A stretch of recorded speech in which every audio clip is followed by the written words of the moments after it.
Bismillahirrahmanirrahim. Assalamualaikum warahmatullahi wabarakatuh. Alhamdulillahirabbil alamin. Wassalatu wassalamu ala asyrafil anbiya'i wal mursalin. Sayyidina wa habibina wa syafi'ina wa qurrati ayunina wa maulana Muhammadin wa ala alihi wa sahbihi ajma'in. Amma ba'du.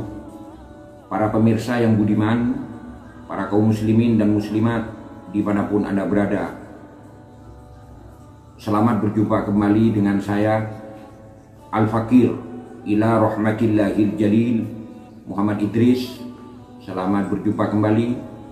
Mudah-mudahan semua kita, keluarga kita, teman-teman kita, saudara-saudara kita dimanapun beliau-beliau itu semua berada, senantiasa Allah berikan taufik dan hidayah kepada kita. Senantiasa kita diberikan ma'unah, diberikan keberkahan, berkah dalam keluarga, berkah dalam usaha, berkah dalam segala hal, sehingga dalam aktivitas sehari-hari kita senantiasa diberi karunia oleh Allah Subhanahu wa Ta'ala, terutama diberi taufik dan hidayah serta ma'unah oleh Allah Subhanahu wa Ta'ala. Amin, amin ya rabbal alamin. Para pemirsa sekalian, pada kesempatan saat sekarang ini saya akan mencoba memberikan sebuah cara atau kaifiyah untuk merukunkan dua orang yang sedang berseteru, untuk merukunkan seseorang dengan seseorang yang lain yang tidak akur begitu, agar menjadi islah, menjadi akur, menjadi baik. Kita tahu dalam melaksanakan aktivitas sehari-hari itu kita akan menemukan banyak kendala, kadang menemukan beberapa gesekan-gesekan. Kalau tidak disebabkan oleh orang lain, ya, mungkin kita yang akan menjadi penyebab. Atau kalau kita tidak menjadi penyebab, mungkin orang lain yang menjadi penyebab. Na'udzubillah, summa na'udzubillah. Kalau itu terjadi, itu kita ambil aja sebagai ujian dari Allah Subhanahu wa Ta'ala. Kita harus bersabar. Mungkin dengan kesabaran kita sambil berusaha, itu merupakan pahala tersendiri bagi kita. Amin, amin ya rabbal alamin. Saya akan memberikan sebuah contoh ya. Misalnya di kantor, seseorang yang punya kantor itu kan misalnya ada beberapa karyawan. Kadang karena gesekan, karena masalah 1 minggu, 2 minggu, 1 bulan, 2 bulan, 1 tahun, 2 tahun, itu antara karyawan dengan yang satu dengan karyawan yang lain itu kadang ada gesekan-gesekan yang menyebabkan tidak akur gitu, tidak rukun.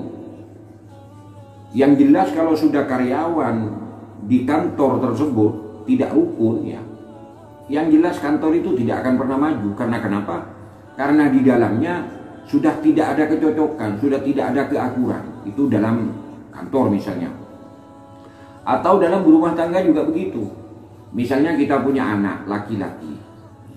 Anak kita sudah mendapatkan istri. Bahkan sudah berjalan pernikahannya 1 tahun, 2 tahun, sampai 3 tahun. Atau kita punya anak, punya anak perempuan. Sudah mendapatkan suami. Jadi itu sudah berjalan 1 tahun, 2 tahun. Kadang mereka berdua sudah punya anak. Kemudian karena ada masalah, ada gesekan, ya, namanya manusia, ada gesekan, biasa memang seperti itu. Itu kadang dalam rumah tangga mereka ada percekcokan, ada permasalahan, sehingga kadang tidak akur antara anak kita dengan menantu kita. Sang istri dengan suami itu juga tidak akur kadang. Itu akan menyebabkan keluarga itu akan akan tidak berjalan dengan mulus begitu. Keberkahannya akan berkurang. Atau calon dari pengantin, misalnya ada seorang laki-laki yang bertunangan dengan seorang perempuan, atau perempuan bertunangan dengan laki-laki. Kemudian pada masa-masa pertunangan itu, sebelum mereka menginjak kepada arah pernikahan, itu pas ada masalah. Kadang tunangan yang laki-laki begini, atau sebaliknya tunangan yang perempuan begini. Nah, kemudian tidak berjalan akur, sehingga putus di tengah jalan, tidak sampai ke jenjang pernikahan. Bagaimana caranya untuk membuat dua orang yang sudah bermusuhan, yang saling saling berseteru, yang saling ada gesekan-gesekan tidak baik, itu supaya islah kembali, supaya akur kembali. Tentu ini merupakan harapan dari kita. Kalau kita punya anak, sudah mempunyai suami atau istri, kita ingin keluarga mereka menjadi tenang, tidak terjadi percekcokan, tidak terjadi permasalahan. Kalau kita misalnya seseorang yang punya kantor, yang punya karyawan, tentu kita pengen agar kantor yang kita pimpin itu menjadi kantor yang berkah, yang berjalan mulus. Tentu kita pengen karyawan dan karyawati kita yang punya itu supaya selalu rukun, supaya selalu mengadakan pergaulan dengan baik, begitu, tidak bermusuh-musuhan, sehingga kegiatan yang berjalan, aktivitas yang berjalan di kantor itu akan baik, kedepannya akan baik. Itu saya akan memberikan caranya. Apabila ada dua orang yang bermusuh-musuhan atau tidak baik, untuk membaikkan, untuk mengislahkan, ya, agar mereka rukun kembali, agar mereka islah kembali, agar keadaan misalnya di kantor itu tenang kembali. Kalau mereka semua itu rukun, begitu, itu ada caranya. Saya akan memberikan sebuah caranya, yaitu kita berusaha sendiri. Coba kita ambil air wudhu, ya, ambil air wudhu. Setelah ambil air wudhu, kita sholat istikharah 2 rakaat, ya, 2 rakaat. Jadi istikharahnya itu 2 rakaat, 1 salam. Tidak perlu yang banyak-banyak. 1 salaman saja, 2 rakaat. Kita sholat bukan istikharah, kita sholat hajat. Ya. Saya nyebut tadi istikharah, bukan, itu salah. Kita sholat hajat. Kita sholat hajat sebanyak 1 salaman, sebanyak 2 rakaat. Ambil air wudhu, kemudian kita sholat hajat. Setelah kita sholat hajat, hendaknya ini dilakukan pada malam hari. Kemudian kita baca Fatihah. Baca Fatihah 1 kali, ya, kepada Kanjeng Nabi Muhammad SAW. Mungkin lafadznya para hadirin, para pemirsa, kaum muslimin muslimah sudah tahu, dengan kalimat ila hadratin nabiyil mustafa sayyidina Muhammadin wa ala alihi wa sahbihi ajma'in, Al-Fatihah. Kita baca Fatihah 1 kali setelah sholat hajat. Kemudian yang kedua, kita baca Fatihah kepada Sultanul Aulia Asy-Syaikh Abdul Qadir Al-Jailani. Lafadznya summa ila ruhi Sultanil Aulia Asy-Syaikh Abdul Qadir Jailani radhiyallahu an, Al-Fatihah. Jadi setelah kita ambil air wudhu, kemudian kita sholat hajat sebanyak 2 rakaat, 1 salam. Kemudian kita baca suratul Fatihah. Yang pertama kepada Kanjeng Nabi Muhammad SAW, yang kedua kepada Sultanul Aulia Asy-Syaikh Abdul Qadir Jailani. Jadi Fatihahnya 2 kali. Setelah itu kita baca amalan ini, amalan yang akan saya kasih ini. Saya baca pelan-pelan. Ini amalan kita kerjakan setelah sholat hajat, setelah kita baca Fatihah 1 kali untuk Nabi, setelah kita baca Fatihah 1 kali untuk Asy-Syaikh Abdul Qadir Jailani, langsung kita baca ini. Dibaca berapa kali? Dibaca 77 kali. Dibaca 77 kali. Bacaannya begini. Bismillahirrahmanirrahim.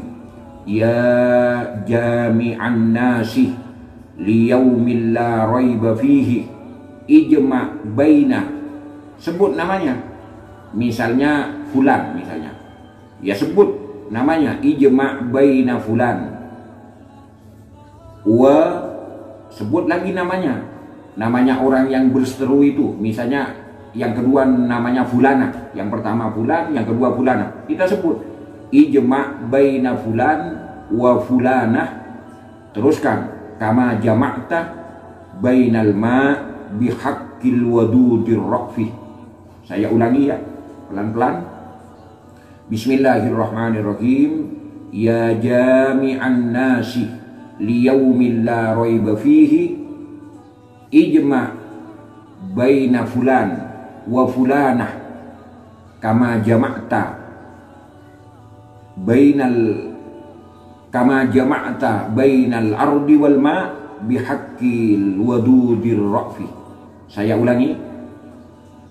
Ya jami'an nasi liyaumil la raiba fihi ijma' baina fulan wa fulana kama jama'tal arda wal ma'a. Atau kalau kita pakai kalimat baina, kama jama'ta bainal ardi wal ma'i, seperti itu. Atau kita kalau mau langsung kama jama'tal arda wal ma'a bihaqqil wadudir rafi. Jadi saya ulangi biar jelas ya. Doa yang dibaca ini, ya jami'an nasi liyaumil la raiba fihi ijma' baina fulan wa fulana. Kalau di kantor misalnya karyawan misalnya, ya langsung aja pakai kalimat karyawan, tidak apa-apa ya. Ya jami'an nasi liyaumil la raiba fihi ijma' baina karyawan. Anda pakai bahasa yang gampang yang gampang dimengerti oleh kita sendiri. Allah tidak menuntut kita harus pakai bahasa Arab, sekalipun kita pakai bahasa Indonesia misalnya, tidak apa-apa, karena itu bermohon kepada Allah. Jadi ya jami'an nasi liyaumil la raiba fihi ijma' baina karyawan, langsung kama jama'tal arda wal ma'a. Atau kalau kita pakai kalimat baina, tidak apa-apa, kama jama'ta bainal ardi wal ma'i.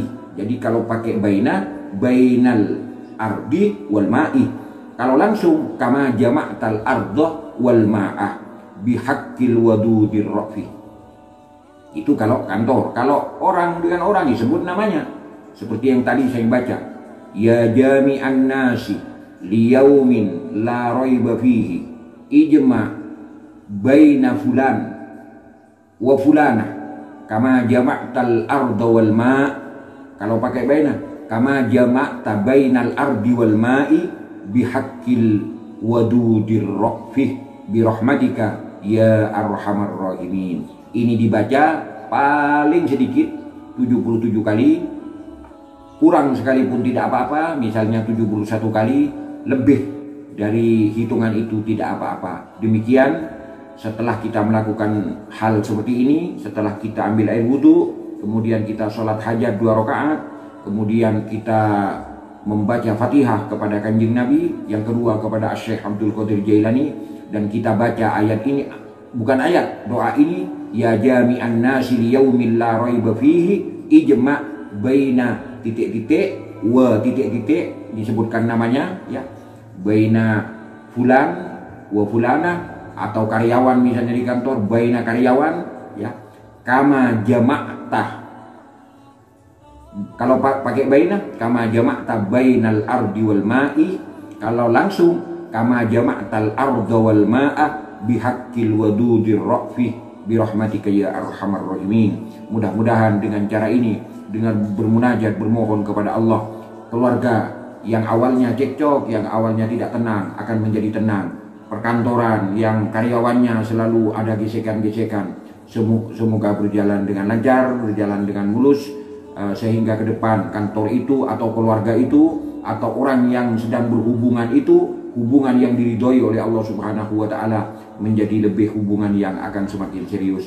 Demikian, mudah-mudahan Al-Fakir yang sampaikan ini, Muhammad Idris, Al-Fakir Muhammad Idris yang sampaikan ini, ada berkahnya sekalipun cuma sedikit. Mudah-mudahan doa kita, permohonan kita diijabah oleh Allah Subhanahu wa Ta'ala. Subhanakallahumma wa bihamdika asyhadu an la ilaha illa anta astaghfiruka wa atubu ilaik. Wa sallallahu ala nabiyyina Muhammadin sallallahu alaihi wasallam. Billahi taufiq wal hidayah. Wassalamualaikum warahmatullahi wabarakatuh.